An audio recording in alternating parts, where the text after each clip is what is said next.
नमस्कार दोस्तों। हम आशा करते हैं आप बहुत अच्छे होंगे और आप अपनी पढ़ाई को एक दिशा दे रहे होंगे।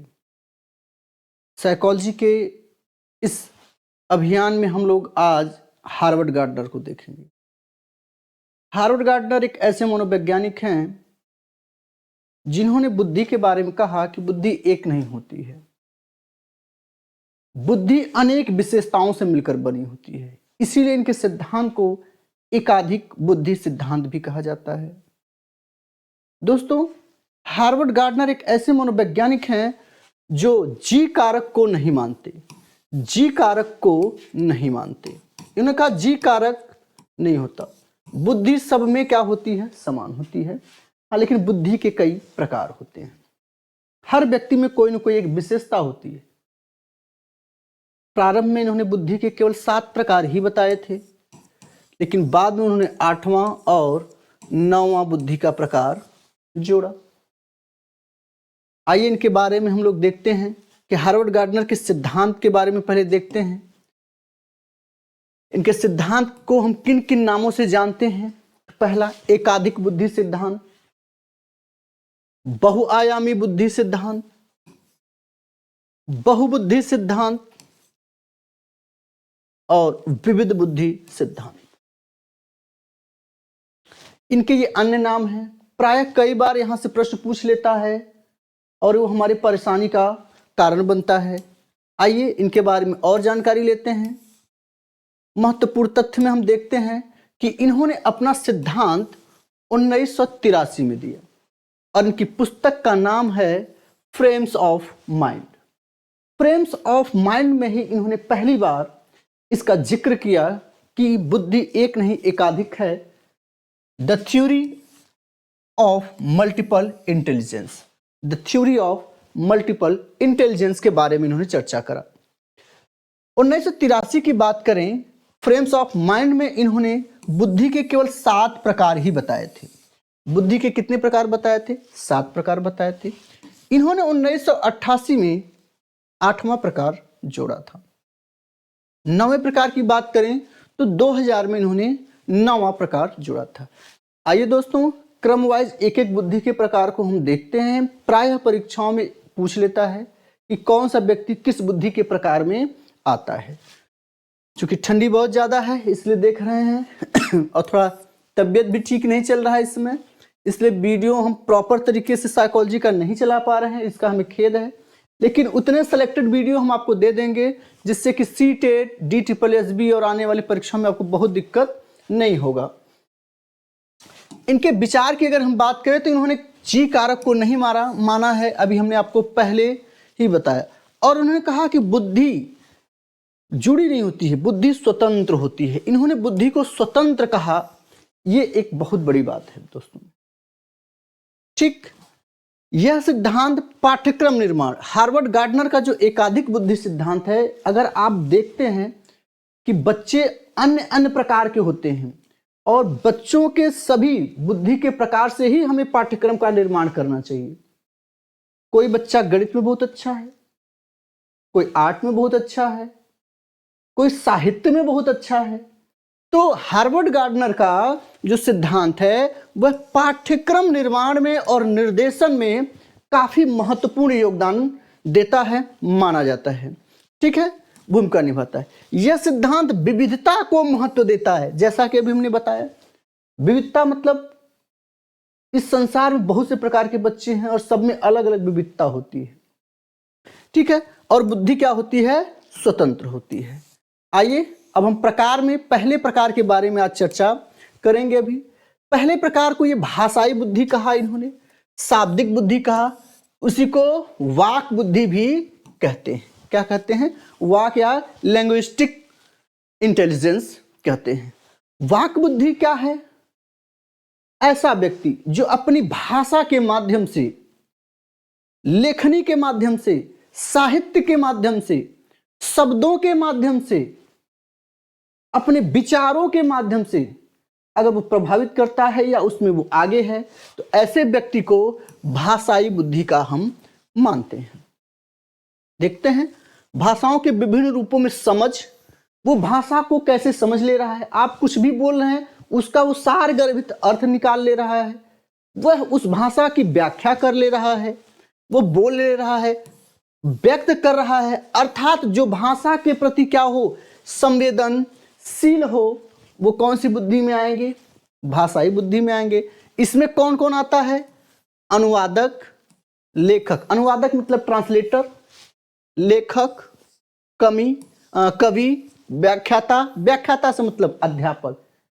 टीचर भी भाषाओं की व्याख्या बड़े ही अच्छे से अपने भाषाओं का प्रयोग करते हुए करते हैं। साहित्यकार आएंगे, पत्रकार आएंगे, गीत की रचना करने वाले आएंगे, ठीक, यानी गीतकार, लिखने वाले आएंगे। ध्यान रखिएगा, देखिए गीत गाने वाले नहीं आएंगे इसमें, आदि करने में, ठीक। दो भाषाओं में तुलना करने वाले लोग भी इसमें आएंगे, जो दो भाषाओं की तुलना भी कर लेता हूं। नेक्स्ट,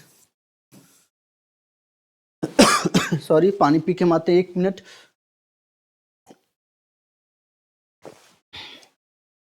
तार्किक व गणितीय बुद्धि। तार्किक व गणितीय बुद्धि से आप समझ गए होंगे, ऐसे क्रियाकलाप जिनमें तर्क करने की क्षमता अधिक हो। गुणा भाग, इंजीनियरिंग जैसे, इसमें आप क्या आ जाएंगे, वैज्ञानिक आ जाएंगे, जो अमूर्त चिंतन की योग्यता रखता हो, तर्क करने की क्षमता बहुत जबरदस्त हो। जैसे वे बालक जो अमूर्त चिंतन कर सके, विश्लेषण करने की योग्यता हो, संश्लेषण करने की योग्यता हो, तार्किक चिंतन कर लेता हो, संख्यात्मक योग्यता यानी 1 2 3 4 ये संख्याओं का उससे अच्छा ज्ञान हो, गणित को अच्छे से समझ लेता हो, समस्या समाधान करने की क्षमता जबरदस्त हो उसमें। ऐसे लोग क्या आते हैं, तार्किक बुद्धि में आते हैं। कौन कौन आएंगे, गणितज्ञ, इंजीनियर यानी अभियंता इसी को बोलते हैं, वैज्ञानिक, अर्थशास्त्री, अर्थशास्त्री आएंगे, और नोबेल प्राइज जो हैं विजेता वो भी इसमें आएंगे। ये ध्यान रखिएगा, नोबेल विजेता भी आपके तार्किक बुद्धि में आते हैं, क्योंकि उसमें खोज करने वाले, तर्क चिंतन करने वाले, तर्क वाले तार्किक लोग ज्यादा होते हैं, तार्किक चिंतन वाले। लेखाकार आते हैं। लेखाकार से क्या मतलब है, अकाउंटेंट। लेखाकार से क्या मतलब है, अकाउंटेंट।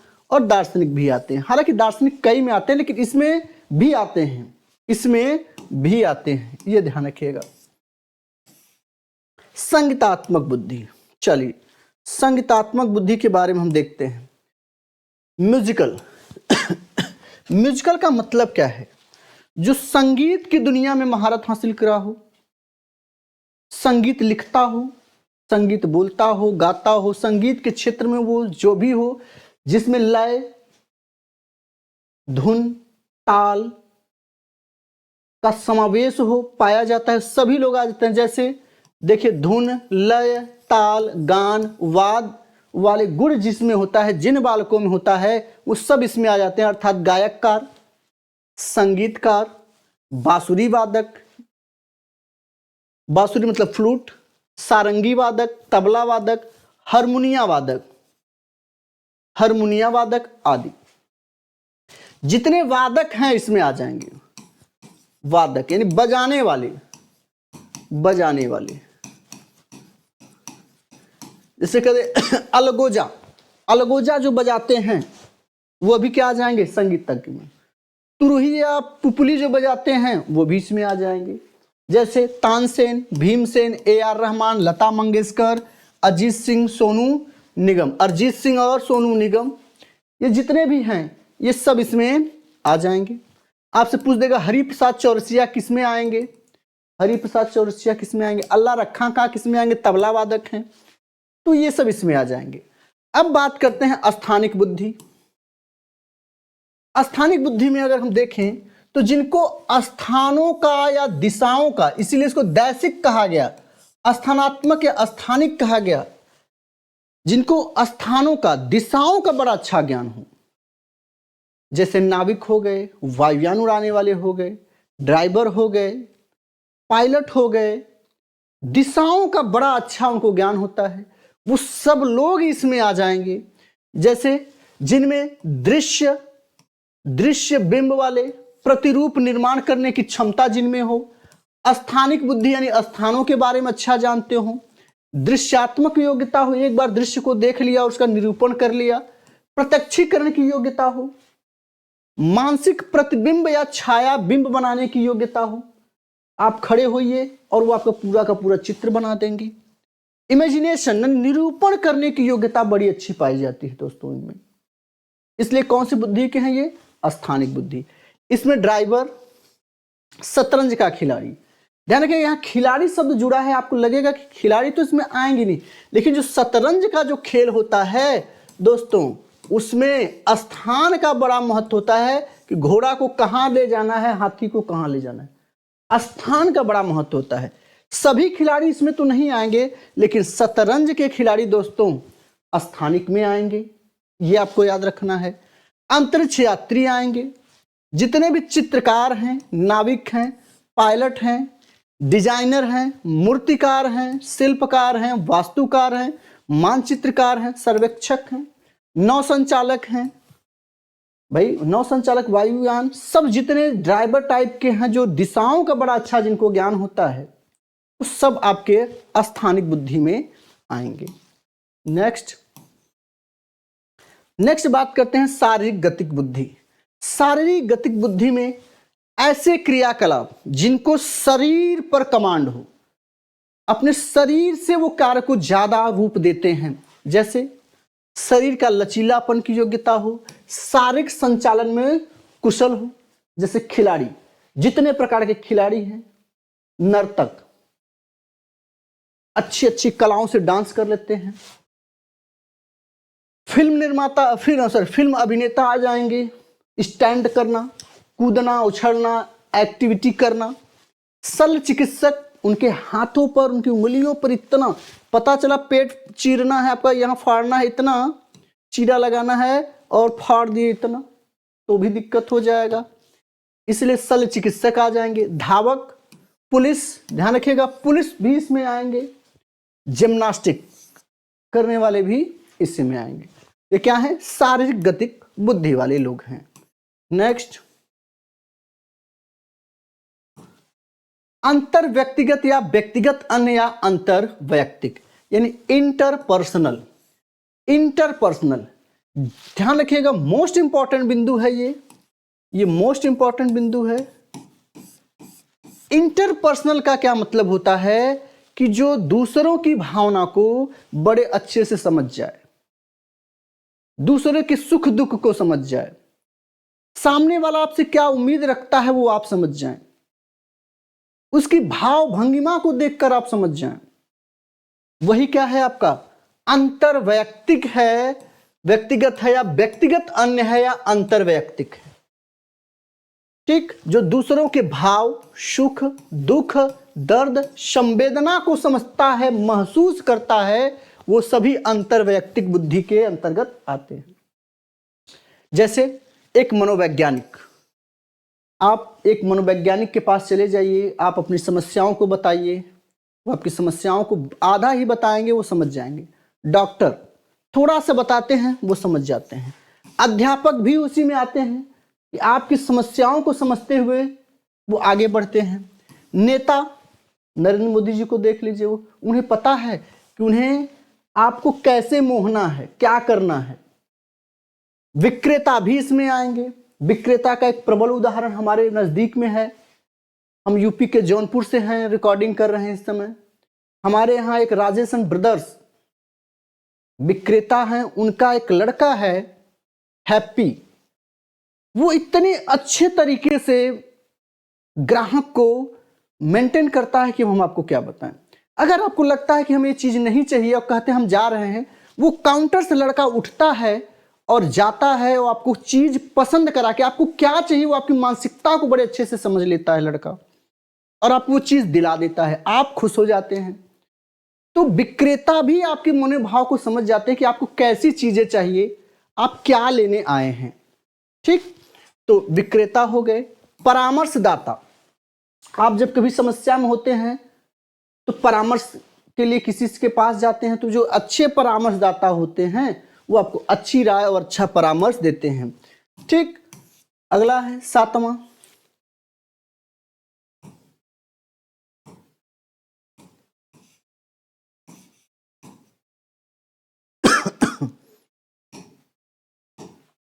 सातवां है अंतःवैयक्तिक। ध्यान रखिएगा, वहां पे क्या था, अंतर्वैयक्तिक था, और यहां क्या है, अंतःवैयक्तिक है। अंतःवैयक्तिक मतलब जो स्वयं को जाने, स्वयं की खूबियों को, स्वयं की अच्छाइयों को, स्वयं की बुराइयों को, स्वयं की कमियों को जो समझता है वह अंतःवैयक्तिक है, या व्यक्तिगत आत्मन कहा जाता है। इसको इंट्रापर्सनल बोलते हैं। क्या बोलते हैं, इंट्रापर्सनल। जैसे स्वयं को जानने वाला, अंतर्मुखी व्यक्तित्व वाला भी इसी में आ जाता है। आत्मचिंतक आ जाता है, संत महात्मा आते हैं, आत्मज्ञानी आते हैं, मौन या शांत रहने वाला व्यक्ति आता है, चिंतनशील व्यक्ति लोग इसी में आते हैं। जैसे रामकृष्ण परमहंस और स्वामी विवेकानंद, ये दोनों लोग इसमें आ जाएंगे। जो स्वयं को समझे। और आज के समय में हम क्या कर रहे हैं, खुद को नहीं समझ रहे हैं, हम दूसरों को समझने में लगे पड़े हैं।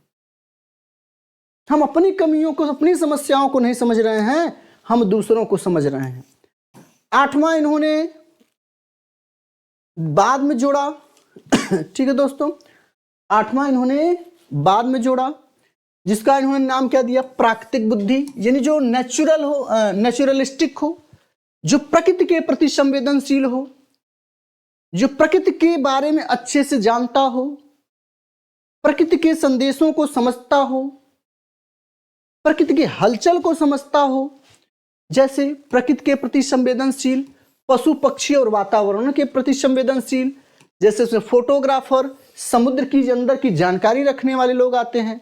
विशेष रूप से इसमें क्या आते हैं, किसान, शिकारी यानी हंटर, वनस्पति विज्ञानी, पर्यटक, भूगोलवेत्ता भी इसी में आएंगे, ध्यान रखिएगा। और मौसम वैज्ञानिक भी आएंगे कि कल का मौसम कैसा होगा, उसके बारे में भी ये क्या करते हैं, बता देते हैं।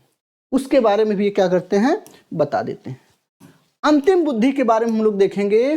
अंतिम बुद्धि क्या है, अस्तित्ववादी बुद्धि।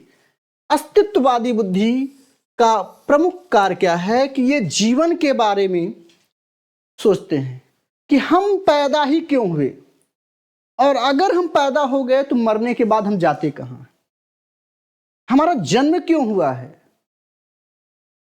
हम किस लिए यहां आए हैं।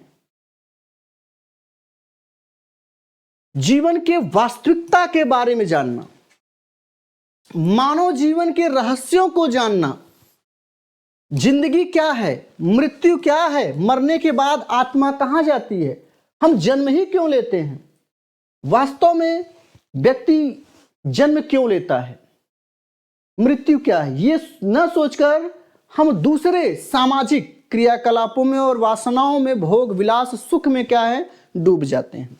लेकिन जो इन पे आता है वो क्या होता है, अस्तित्ववादी बुद्धि कहलाता है। जैसे महात्मा बुद्ध, दार्शनिक इसमें आएंगे और चिंतक आएंगे।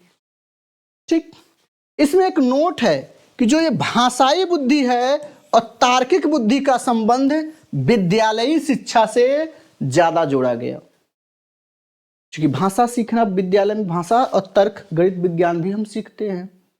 तो भाषाई बुद्धि और तार्किक बुद्धि का संबंध हमारे विद्यालयी शिक्षा से है, ये बहुत ही महत्वपूर्ण है। मनोविज्ञान दोस्तों बहुत टफ नहीं है, बहुत आसान है, बस उसको समझने की जरूरत है। वीडियो कैसा लगा, अगर अच्छा लगा हो, आप चाहते हैं कि साइकोलॉजी के वीडियो को और आगे बढ़ाया जाए, तो इसको ज्यादा से ज्यादा शेयर करिए ताकि हम यहाँ पे आके वीडियो बनाएं। ठीक है दोस्तों, लाइक, शेयर और सब्सक्राइब जरूर करिए, और ज्यादा से ज्यादा शेयर करिए, लोगों को हमारे चैनल में जोड़िए ताकि हमारा परिवार बड़ा हो, हमारा हौसला बड़ा हो, हम आगे बढ़ने के लिए तत्पर हों। ठीक है दोस्तों, जय हिंद।